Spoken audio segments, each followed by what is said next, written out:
Teachers struggle as USD 394 goes to remote learning amid the growing number of coronavirus cases. We give you all the details.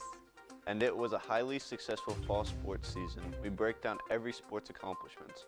These stories and much more straight ahead on the semester finale of Channel 7 News.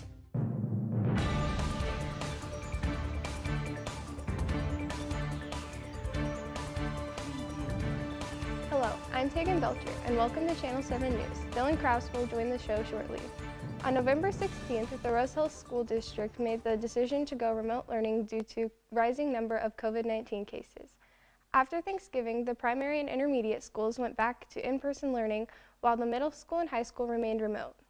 Needless to say, it has been a stressful and difficult time for all involved, but especially the teachers. Teaching poses a variety of challenges. One of those challenges being student engagement. Without the formal setting of school, it is difficult for students to stay engaged. When students are at home learning, many of them are not in the same mindset that they would be in if they were at school.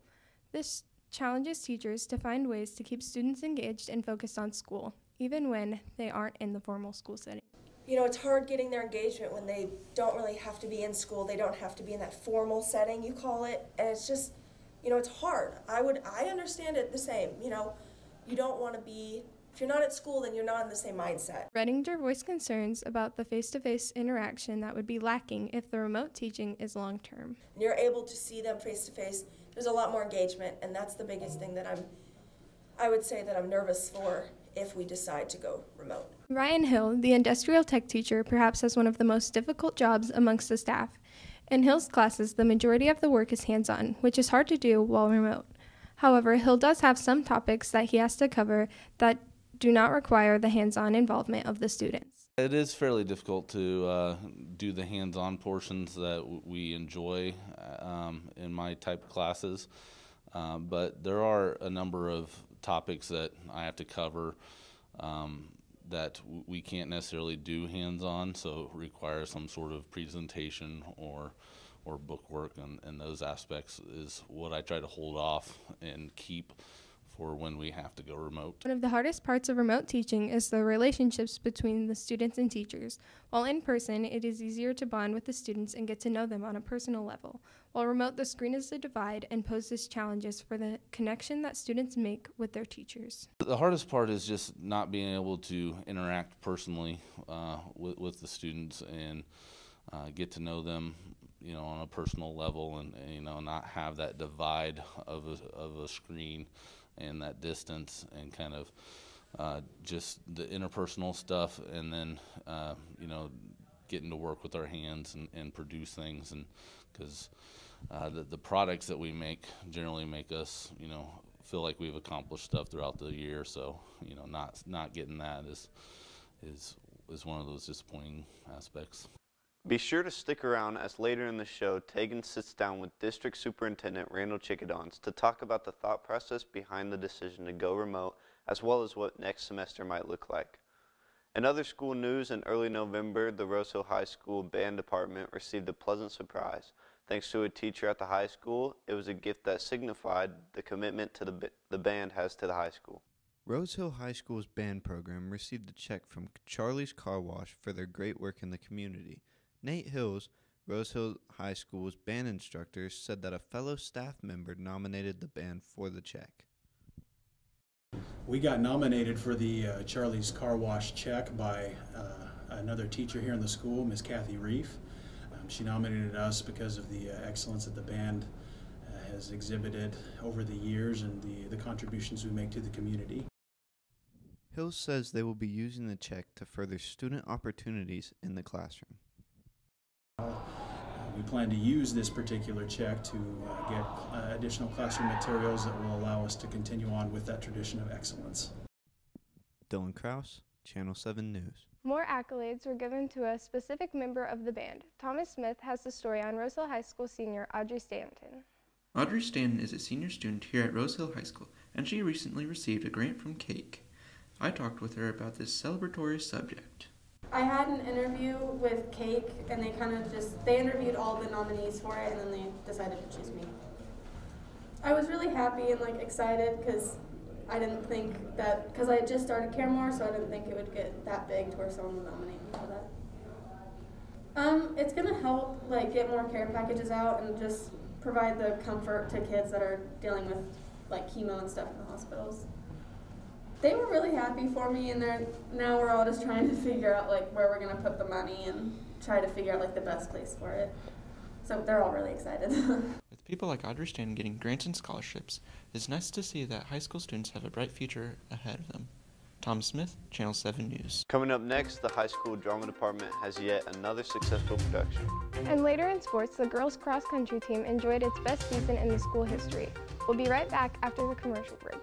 Hi, I'm Bob Weasel. I'm here to make your cases worse.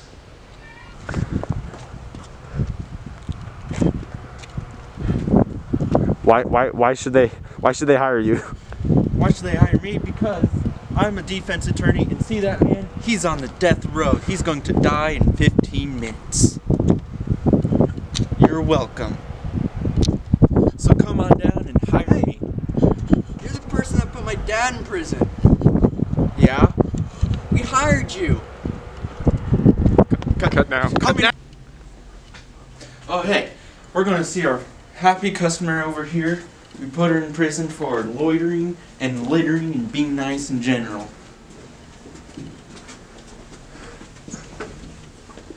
Look at that smile.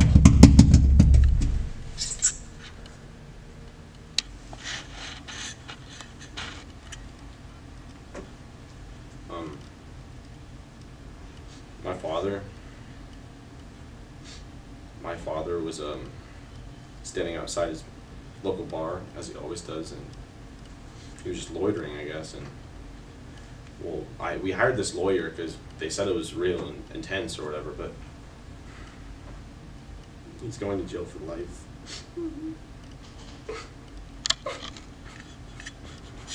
Watch big news. There. You can put you in jail too someday.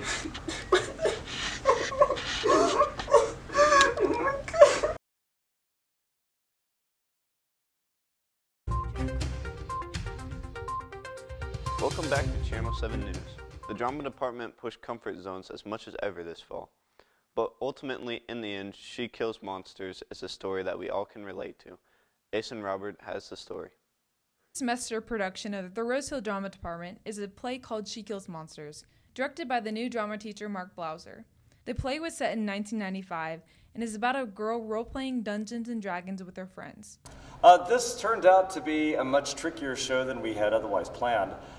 Just very specifically, it's pretty much an open set. The backdrop that you kind of see here, not only did she play the lead in this show, Maya Isbell also designed 5 of these dragon heads, which constituted the dragon Tiamat, of which we had most of the Rose Hill RPG club in this cast, and turns out there were a lot of errors in the show that we had to kind of rewrite to make it much more accurate. We had very good rehearsals. We kind of talked about the somewhat controversial themes that this play gave. The only thing I was not certain of was how the crowd was quite frankly going to react.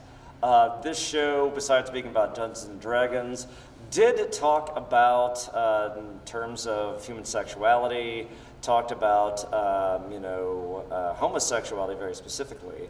And being Rose Hill, that was kind of a daring feat here. Rose Hill tends to be a little bit more conservative overall, but the audience was very supportive, very constructive. The actors got a lot of good feedback here, and I'm very happy the way it turned out. Brian Hill's shop class made the set for the play, in addition to the other plays that the drama department puts on.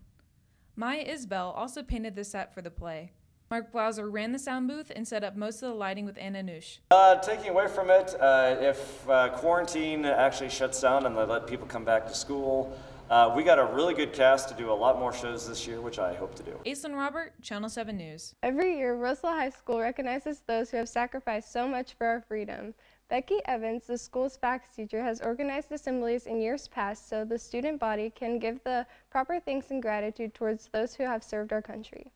The way the school honored those veterans this year was obviously different due to the pandemic.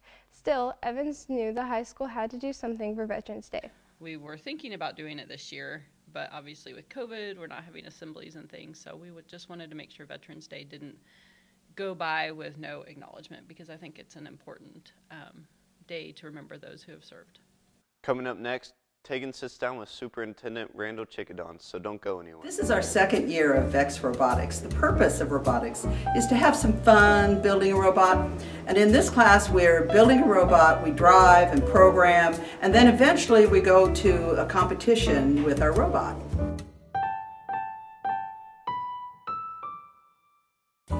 Robotics is more than just a fun class. In it, you learn important skills such as communication, organization, leadership, teamwork, and problem solving. Robotics is designed to simulate a work environment to give students a feel for what a job in the technology field would resemble.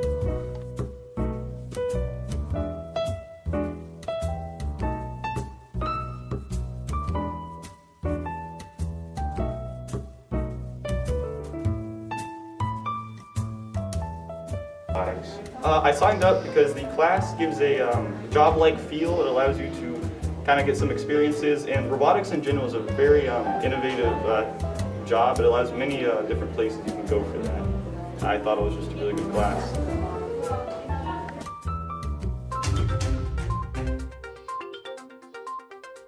Welcome back to Channel 7 News. We are pleased to be joined by USC 394 Superintendent Randall Chickadons. Mr. Chickadons, thanks for joining us. You bet. Thanks for having me. We're glad to have you on the show. It has been a stressful few months for schools across the nation, but narrowing the focus to Rose Hill schools, how would you assess how the district dealt with the pandemic? It has been stressful. You're correct. I think what we would say is we've done our best. I think the protocols we put in place, the safety protocols, have really helped. I say that because our community and the environment that our community is in, when we take a look at the COVID virus numbers, the incident rates and the positive test rates and active case rates in our area, they've been kind of a hot mess for a while. But in our district, we really hadn't seen that up until, just before the Thanksgiving break. And so I would say for the first several months of the school year, I think the district performed very well because we were able to mitigate what we were seeing in the community to a much lesser rate inside the district. So I think the things we put in place have really helped. Mm-hmm. The decision was made. The decision was made to go remote for all schools before Thanksgiving. Then after Thanksgiving, the high school and middle school remained remote while the primary and intermediate schools went back to in-person learning. Can you walk us through how those decisions were made? Well, yeah, I can try. What we really try to do is look at the virus data that we have in our district. And then it is influenced by the community, but really what's happening in our district to try to make decisions that are based on trying to make sure that our kids are in the best and safest environment that we have. Before Thanksgiving, the 1st of November, we were seeing case rates inside at the high school, for instance. At the high school, we had, I think, maybe 3 active cases at once they're happening. And then within a couple day period, we doubled that. And so the high school had 6 active cases. And then within the next day, we had 11 more pending cases. So we were waiting on test results back from 11 more students. And it really blew up pretty fast. And so what we saw kind of happening was our community environment starting to influence our district environment a little more heavily. A couple of other things that I think are important to mention, and just the fact that we've not seen many, only a couple of cases that the exposure we can track back to happening at school. Most of the exposure we've seen in positive cases have happened outside of the school and then has been brought in. And that just seemed to be influencing a lot more right before that Thanksgiving break. And so we were having trouble with that. And then at our elementary school, we were really having a problem with, it was an adult issue. We were having problems with the number of teachers and support staff at the elementary that may not have been all positive cases happening, but their children themselves, their own children, were having to stay home, so they had to stay home with them, or they were a close contact to a positive state, so they had to stay home. So coverage of the adults at the elementary school was an issue, and so that's what influenced the decision for the K-12 or pre-K-12 to go to remote before Thanksgiving. Was just the number of positive cases and potential cases happening at the secondary level, and then the number of cases that were having to their areas at the elementary. Then when we got through that, we came back and the adult issues started to reduce themselves, and the sub coverage was a little bit better if we didn't have middle school, high school going to school. The numbers at the middle school, high school, the environment that we were talking about hadn't changed any. And so it was our belief that at the middle school, high school, those numbers would remain the same, and we weren't going to see much of a reduction in these last couple of weeks. And so that was partly what led us to believe that the staying remote at the 6-12 level was still the best. The other thing that kind of influenced that is what the health professionals are telling us is that our elementary age kids are not highly susceptible to contracting the virus, and they are not a super spreader. They don't expose others at the same rate as our older adults do. And so that was one of the reasons we decided to bring the elementary back, is just because their exposure rate and their susceptible rates are much less than the older students. So the environment, we believe, was a little safer for our pre-K-5 kids than it was for our 6-12 kids. As we're recording this interview, we are 1 month from the start of the second semester. Can you provide us a timeline for making decisions in regards to the second semester and how the district will be learning? And that's a great question. I guess what I would start with is I want to make sure that students and teachers and parents have as much time as possible to prepare for whatever we have to do. I mean, I understand that there's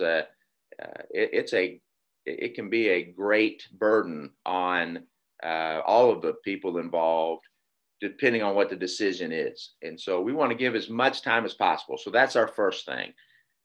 What that magic timeline is, I don't know what that is for sure. I think probably a month is too much time to make a decision. We want it to be a decision based on accurate information and as little about speculation as we possibly can.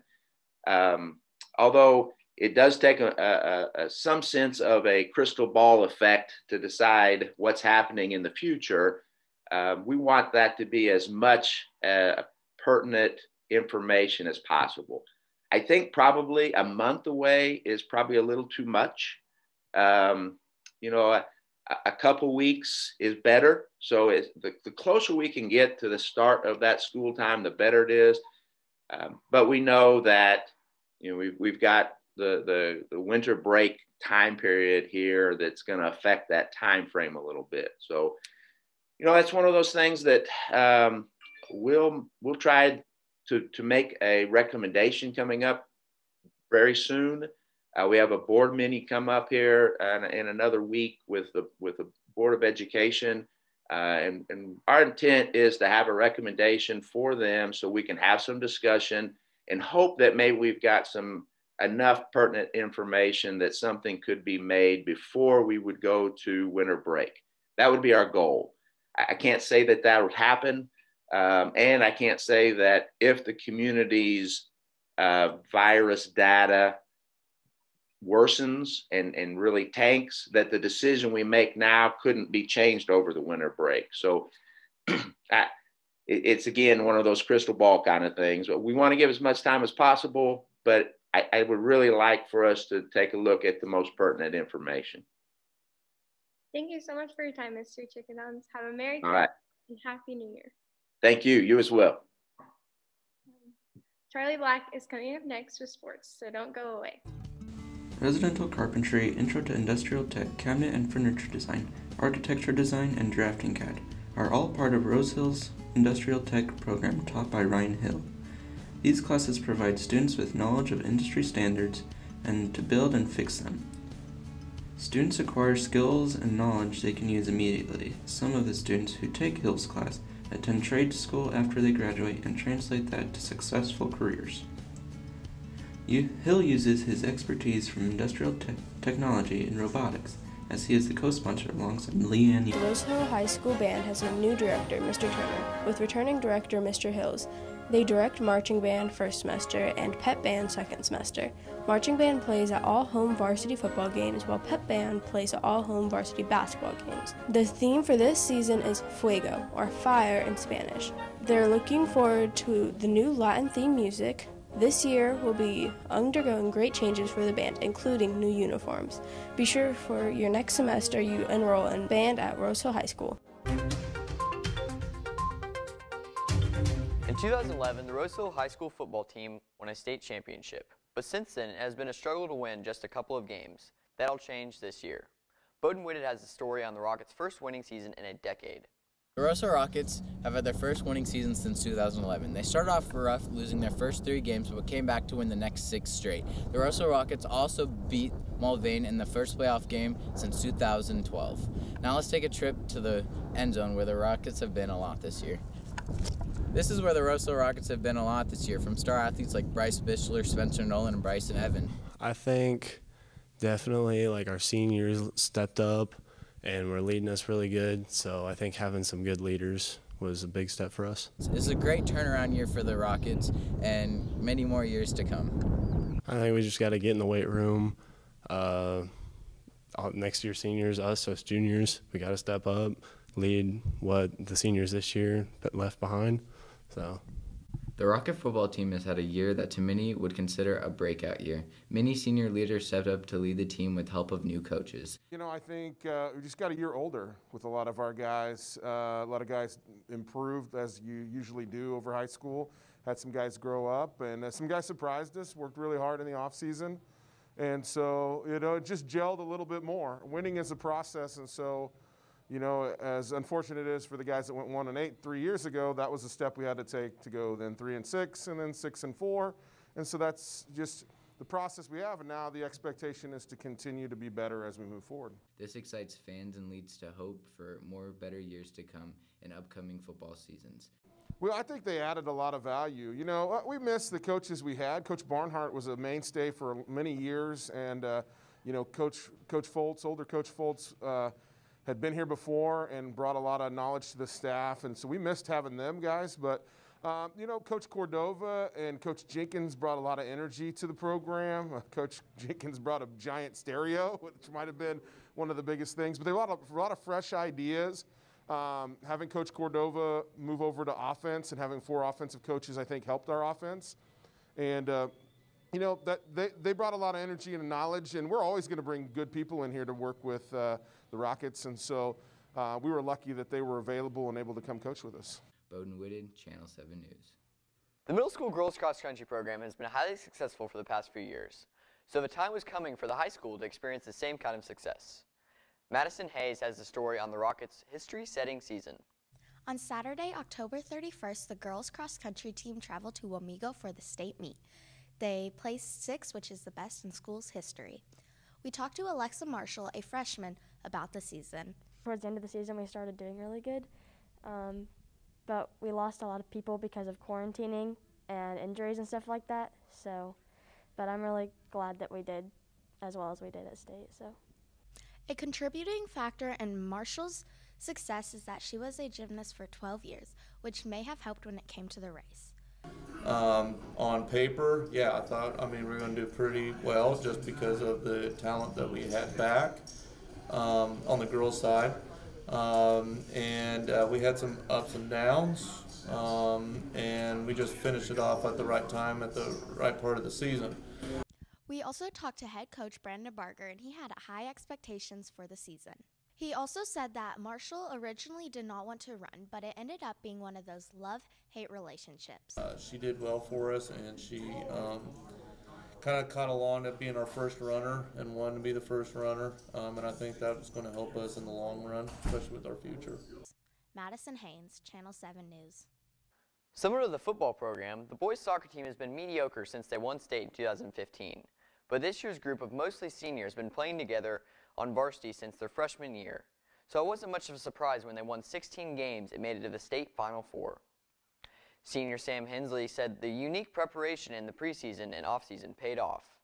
Our approach as a team in general was coming in to win. I mean, a few weeks before soccer season started, we got put in a men's league tournament, and I think that prepared us very well to play with a bunch of seniors and older kids from other schools. I mean, it really just made us a stronger team, and it just showed us what skill is like, and we used other teams' skill to we used other teams' skill to beat high school teams, which helped us out a lot.